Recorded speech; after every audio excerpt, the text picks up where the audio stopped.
শিয়াল ও বানর দুই বন্ধু মিলে বনের দিকে বেড়াতে গেল। বেড়াতে বেড়াতে তাদের খুব খিদে পেয়েছে।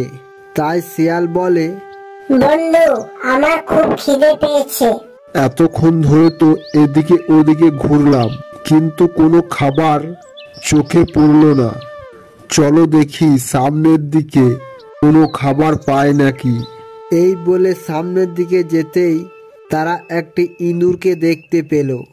শিয়াল তাকে দেখে তাড়াতাড়ি তার কাছে যায় তাকে খাবার জন্য। আমি জানি তুমি আমাকে খাবার জন্য আমার কাছে এলে। তুমি আমাকে খেয়ে নিও না প্লিজ। আমি অনেক ছোট, তাই আমাকে খেয়ে তোমার পেট ভরবে না। ফালতু আমার জীবনটাও শেষ করে দিও না। আমি তোমাদের জন্য অনেক খাবার এনে দেব। তারপর ইঁদুর তাদেরকে নিয়ে ওই খাবারের কাছে যায়। শিয়াল ও বানর সেখানকার খাবার দেখে অনেক আনন্দ পায়। আমি একটু খাবার খেতে পারি?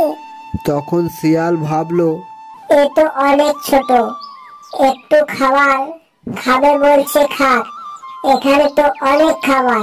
সেটা শুনে ইঁদুর তাড়াতাড়ি সব খাবার খেয়ে নেয়। তখন শিয়াল খুব রেগে যায় আর তাকে খেতে যায়, আর সে ফুরুত করে সেখান থেকে চলে যায়। এই ছোট্ট ইঁদুরটা তো খুব চালাক, আমাকে বোকা বানিয়ে চলে গেল।